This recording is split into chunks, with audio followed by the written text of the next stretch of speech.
Welcome back to Two Girls, One Grief. I'm your host, Alexi Archer. And I'm your host, Audra Malash. Today we are interviewing a living miracle, Kevin Hines.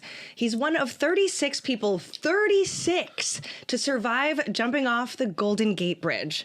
The moment his hands left the rail, he knew he'd made a huge mistake, and somehow, impossibly, he lived. But he didn't just live, he turned that fall into a mission to keep others here as well. Kevin Hines is a big-time public speaker and a major mental health advocate. In this episode, we talk about how dark humor can help us survive the worst things, what not to say to somebody who's struggling, and the weird, true story of a sea lion that might have saved his life. This isn't your average inspirational chat. It's raw, it's real, and yes, at times, it may be funny as hell. So let's jump right into it. I'm going to turn the table on you because you asked me this question on your podcast yesterday. How's your mental health today? It's great. I'm with two amazing people in a great room filled with hope and joy, and look at this behind us. We're good. We like to set the mood. Yeah, absolutely. With little ghosts, pink ones at that. So you are quite literally a living miracle. How does that sit with you on a random Thursday? Alexi, every waking moment is a gift. Every place I get to go, everything I get to do, every person I get to know is a gift from the heavens above. I appreciate it to no end, and I'm grateful for every moment. That's so sweet. No, you're such an inspiration. I know, we need to be more like Kevin when we grow up. We do need to be more like Kevin. What are We're we going to doing? try. Seriously. So you jumped off the Golden Gate Bridge and you lived. You've told that story around the world. When did you realize that you could tell it with humor and not just horror? You know, there was this time where I would tell the story and, frankly, I would leave the audience in pain. I recognized that something there had to change and that we had to have moments of levity within the story, moments of joy, hope, moments that were endearing.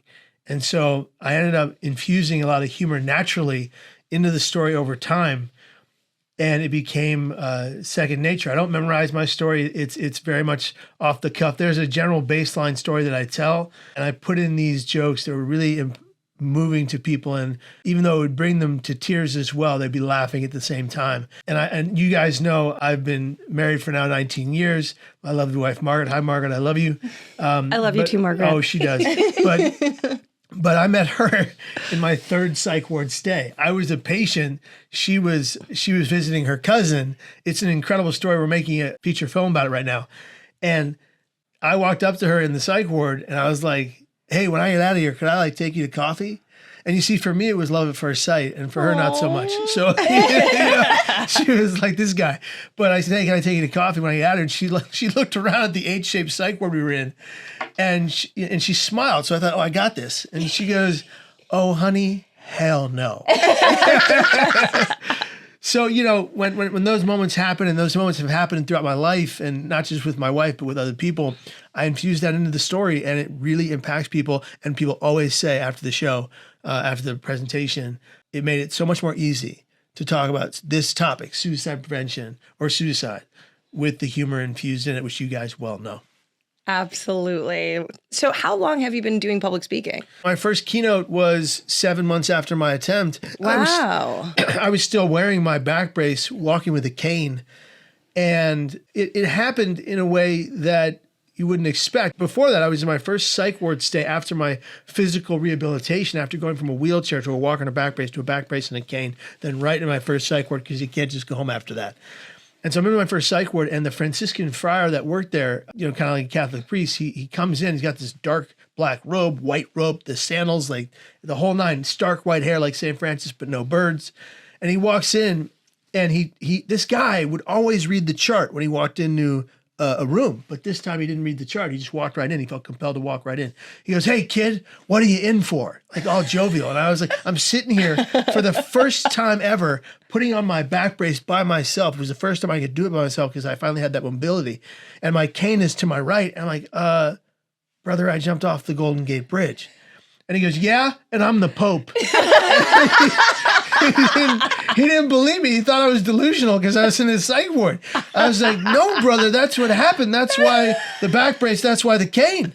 And he goes, oh, I'm so sorry. I feel so silly. Let's pray. And so he sits right next to me. And we say a couple of prayers I'm very familiar with as a Catholic. And at the end of the prayer, he goes, kid, when you get better, you want to talk about this. And I looked at him and I said, about what to who? And he goes, you'll see. Every day, Brother George Cherry would come into my room for a month and a half. Every day he would sit with me and pray. Every day he would say, kid, when you get better, you want to talk about this. I'm leaving the hospital on my last day. My father is hobbling me out to the elevator. And Brother George Cherry runs out and he goes, Kevin, I expect you'll talk about this. And I'm like, see ya. I'm out. Yeah, I'm out. I'm free. I'm free. But the Attica, but then I get into, my father and I go to the church I grew up in, and the priest from there comes out and goes, Kevin, so glad you lived. Father Harriman, so glad you lived. You know, we've all been praying for you. Everyone's been saying masses for you, that you heal up quick. Hey, how would you like to come and talk to our 7th and 8th grade class about your experience this Good Friday? And I was like, Father, I don't have a speech and I wouldn't know what to say. And my dad took his oven mitt-sized hand, shoved me forward and goes, he'll do it. I'm like, what are you doing, man? And he goes, you'll do it. We need closure. And I'm like, you need closure, old man. I need to go home and lay down. I didn't say that. He's 6'1" and I'm not. You were thinking it, I was thinking it. And so, you know, I go on Good Friday and there's 120 7th and 8th grade kids sitting cross-legged on the floor in the same uniform I used to wear. I'm like, I'm terrified. I've got a 17-page speech in my hand that I've written the night before until 3 a.m. And I'm like, what am I doing here? What a waste of their time and mine. And I'm crying through the entire speech. I'm shaking vigorously. The lip of my back brace is onto the table so I can barely stand in excruciating physical pain. I dropped the last page to the floor from the paper clip and 8 hands immediately go up. And I was like, did that make an impact? And I call in the kid in the back and he goes, sir, can you still have sex? And the nun. Was it Audra? And the nun in the room goes, don't answer that. And I was like, I wasn't going to. And then 7 more intuitive, empowering, moving, and beautiful questions. And there was an impact made. And I thought to myself, wow, this is incredible. And I go home and I was like, well, I'm never going to do that again. And then my Father Harriman calls me and he goes, come to the rectory. And I show up. I hook up 2 miles in a back brace and a cane. I'm sweating through my back brace. I'm having an asthma attack. And he hands me a manila envelope and he says, open it. And I open the envelope and there's a hand pencil colored drawing of the Sacred Heart of Jesus. One of the kids had done. It was beautiful. I still have it. And inside that was 120 letters from 120 kids. Oh my gosh. And they were mandated to write the letters. They weren't all like, let's all write to the suicidal guy. Let's all write to the suicidal guy simultaneously. But they were told to their rights to their heart's content. There were no parameters on what they could write to me because they were under the age of 18. They were minors. The letters were screened by the teachers and parents. 6 of the kids wrote of their active suicidal crisis. Oh my God. We got to them in time. They're alive today. Two of them are therapists. Wow. That's a beautiful story. Audra, are you crying? No. You're so cute. We talked in one of our other podcasts about how sometimes when people say, you know, oh, it was meant to happen, or what's meant to happen will happen, or whatever. How do you feel about that saying? Sometimes I know when people are going through grief or dealing with suicide or like, I don't think that this was meant to happen to me. Yeah. But sometimes when you were telling your story, I kind of thought, you know, it maybe it was meant to be because you're such an inspiration to other people now. So I can appreciate that. But here's what I'll say about that is that I want to look into the camera right now and say to all of you thinking, considering, pondering suicide, it's not the answer. Don't learn the hard way like I did. Choose to fight to live another day. Choose life. Choose a life that you will make worth living over time. That's first and foremost. But had this not happened to me in particular, had I not been one of the only ones to survive this fall, one of the 0.1% to survive this fall in 90 years, near century, I would not have gone on to travel around the world upwards of 300 days a year, sharing stories like these, hope, healing, and recovery from brain pain, meeting people from all around the world in the darkest of their hours and helping shepherd them to the light. You know, my story has been the only lived experience story that's been qualitatively and quantitatively analyzed and peer-reviewed, proven to save lives, increase help-seeking behaviors, and help reach out to crisis centers and lifelines. My social media model has just been proven to do the same as of last month. And so, congratulations. Yeah, thank you. That's incredible. We've got data behind it now. In the 3 billion views plus that my story has had online, over 200,000 people and counting have reached out and said this story saved their life. Had I not done what I did, that would have never happened. Now, to be crystal clear once again, don't learn the hard way like I did. This is not the answer to your problem. Trying to take your life in a mild, moderate, or dramatic way is not the answer. Reaching out for help, asking for help, saying, I need help now is the answer. And to all of us that are sane and well, that are doing good, when you see someone in active, lethal emotional pain, don't walk by them, don't walk around them, don't step over them, walk up to them and say, what do you need from me right now? How can I help you? I can see in your eyes you're in pain. I'm a fellow human being and I care. Put down your phones, take action, and be a part of being the catalyst to saving a life. I love that. That's great advice. Audra and I were talking about this too, about the level of empathy that we both feel that we have as survivors specifically who have been in group, and that we want to share that with the world. And that's part of why we're doing this podcast. This brings me to another question. So how much physical pain are you still in as a result of that jump? Oftentimes copious amounts. Right. It's It didn't just like go away. No. And how many years has it been? It's been 25 years. So I have 25 years. This September 25th will be the marker of the 25th year of my attempt. I wake up in pain. I go to bed in pain. I'm in pain when I'm standing. I'm in pain when I'm sitting. Wow. I do physical therapy. It helps a little bit. But I have a metal plate the size of my palm in my left-hand side, a titanium metal cage that wrapped around where my vertebrae were. I shattered 3 vertebrae. They took the splintered pieces of vertebrae, meshed them into a paste, and fused them with the titanium. And I've got 4 pins the size of my index finger holding it all together. And so I'm bound to be in pain for the rest of my life. Wow. I'm okay with that. The physical pain I can take. Right. The brain pain is another story. And for some time, to elaborate on that question that you didn't ask, I've lived with chronic thoughts of suicide. Right. They have plagued me for a very long time. Not so much anymore, which is great, but for a long time, for years, over a decade and a half, I had thousands of suicidal ideations and half that amount of plannings. What got me to never attempt again from that one jump off the Golden Gate Bridge was a 2-pronged method that I teach around the world.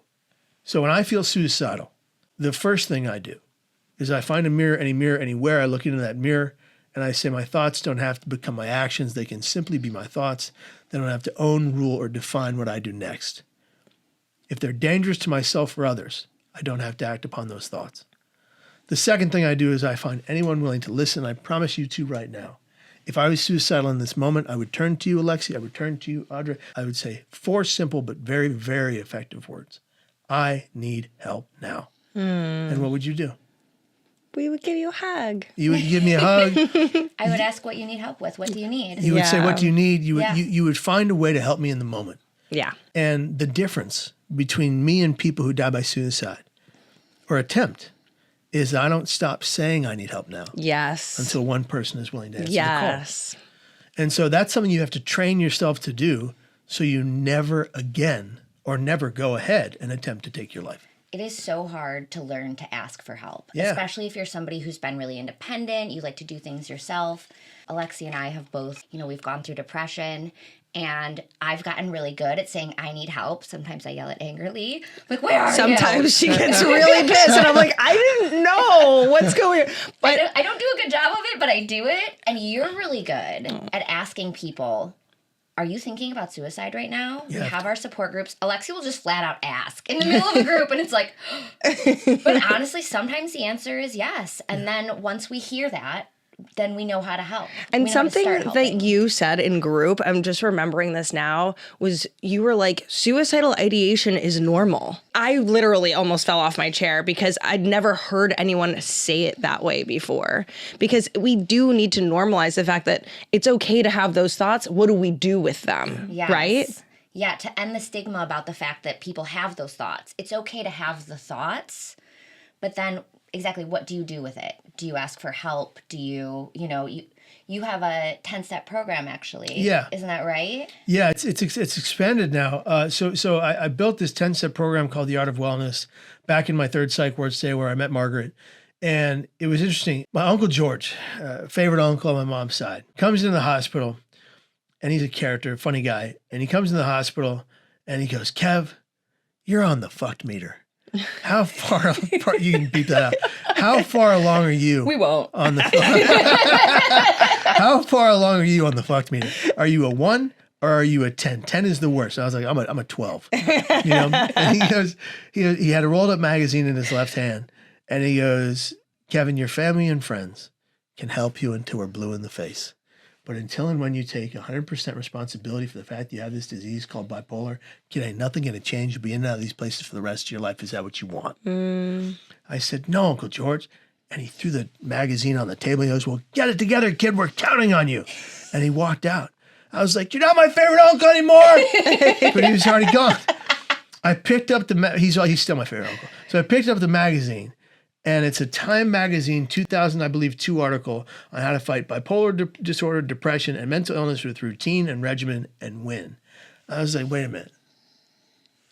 I could follow a routine like this and I could survive and thrive maybe. And so I go through and I read the article through and through twice, and then I put words into action. I go to my case manager, Jenna, tough lady from Brooklyn. I said, Jenna, I'd like to use your gym. And she goes, this is a psych ward. I said, Jenna, every psych ward should have a gym. It's in the magazine. And That does make sense to me, come actually. on. 100%. Totally. We always advocate for like moving your body when you're not feeling well. Exactly. So I was like, okay, I was a WCAL wrestling champion. My football team went to state. I got to get in my room, get to the ground, and get to work. I was overweight. I was pre-diabetic. I got to the ground, got to work. I went to my nutritionist. That was the hospital. I go, what should I do? And she goes, I'm looking at your food logs that you keep checking off. You should stop eating 4 unhealthy meals per 1 meal a day. I was like, that's a sound advice. So I started eating anti-inflammatory meals in the hospital. So I'm losing the weight. So then I go to therapy, and I was like, what do I do in therapy? I was like, oh, I have to be honest. That's a good idea. Who thought that was a good idea? So I'm honest in therapy. And so I'm doing all these things to better balance my brain health. And guess what? I'm getting really, really a lot better. And so I built this 10-step program called The Art of Wellness years ago, made it into videos online. And then I ended up recently writing a book, The Art of Wellness, How to Find, Live, and Stay Mentally Fit. And that book is a workbook that you can fill in the back, your wellness tracker for 30 days after following the book. But instead of 10 steps, there's over 100 steps to better balance your brain, mind, physical, mental, and spiritual health and well-being. And people are writing to us who are reading this book, The Art of Wellness, How to Find, Live, and Stay Mentally Fit. They're writing into us and they're saying this is transforming their children's lives. This is transforming their brother's life, who's an adult, and that they're following the journey. And we're about to turn it into a special app to go along with the book that's going to be truly incredible, that can guide you to shifting your whole perspective and changing your entire life. And it's science-backed, evidence-informed. Wow, that is so cool. That sounds amazing. Yeah, I think we should take a look at that. I was like, wait a second. Like, can you send us the link? I was going to ask you, I have a few bipolar friends, and I find that they tend to isolate when they get into a depression. What are your thoughts on people isolating? I think that it's a common scenario, but I am the opposite. I've always been an extrovert, and I've always talked through my issues, well, except for the Golden Gate Bridge, of course. But today I feel like when I have an issue, obviously the first person I'm going to is Margaret. Yeah. And the second person I'm going to is my dad, who's my rock. And when he was here, my Uncle Kevin on my dad's side, my favorite uncle on my dad's side, Uncle Kevin Joseph Ryan, who I'm named after, Patrick Kevin Hines, who he's named after, Uncle Kevin would would come to every psych ward stay before he died of pancreatic cancer. And Sorry for your so loss. yeah, no, I appreciate that. That means a lot. He would come for the first 6 of my stays, and he was the only one to come every day without fail, no matter what, with 3 things, 3 C's: a cup of soup, conversation, and comic books. That was his thing with me. And when I got out of the hospital, we would always go to the Clay Theater, another C, in San Francisco, and go see a movie about the Irish Mafia. He was an ex-Irish mob guy. And so, love you, Kev. And so my point in to answer your question is that I forgot your question. Isolation. Isolation. So that was my point, is that Uncle Kevin would not let me isolate. Right. He was always there. And when I would want to be home and alone, he would say, Kev, we're going for a drive. Right. You know, a paseo, as my wife would call it in Spanish. So it's, when you're isolating yourself from the people around you and you feel like you're a burden, stop, take a breath. You're not a burden to anyone who needs or loves you. You need that care. You need that attention. You need that loving on you. So allow it. Take it in. Breathe it in. And for the people that feel like they are alone, for the people that maybe physically are alone, they have no one, and these people exist. You have to become your own superhero. You have to become your own best advocate for change. Get the book I just described, change your own life. And what's going to happen is once you change your attraction levels, people will move toward you and want to be a part of your life in a more valued and beautiful way, because you're opening yourself up to that aperture, to that change, that shift. I love that. There were some times when Audra was being sad in her house, but I definitely isolate. Yeah, but that's my technique. I only knew that was going on because you still somehow like came to group a couple of times, and then you were very angry, and then you're like, nobody's hanging out with me or whatever, and I was like, so I would just pull up to her house in my golf cart with the music blaring, and her house is like where you can like actually just pull up, like it's practically like you could drive into her house, and I was just I was like blasting the music on the golf cart. I'm like, hey, let's hang out. And she'd be grumpy, but then I'd usually be able to get you out of your little Sorry, funk. is your golf cart street legal? Yeah. Get out of it. Yeah. That's amazing. That's amazing. Cheers to that. Yeah. It's honestly one of the funnest toys ever. Going back to talking about being single and alone, I heard that you tried to convince Margaret when you were in the psych ward that you worked there in order to get her. Is that true? You know this story. How did you find this? I don't know the full story. So this is part of the movie. So without giving too much away, so I was in the psych ward before I asked her for coffee. So I had done all the work. I was getting better. I was feeling better, and I go to the case manager again, and I go, "You got me on 10 forms of therapy. It's driving me nuts. I need 5 forms of therapy and something productive to do. Like, give me a job." She goes, you want to work for the psych ward you're staying in? I said, yeah. She said, no, that's highly unethical and probably illegal, Kevin. That's not going to happen. But then she went on vacation the next day. And the new case manager comes in, who is a certified 1960s hippie from San Francisco, curly fried, cute hair out to here, tie-dye shirt that she claimed was different. It was the same shirt. It smelled.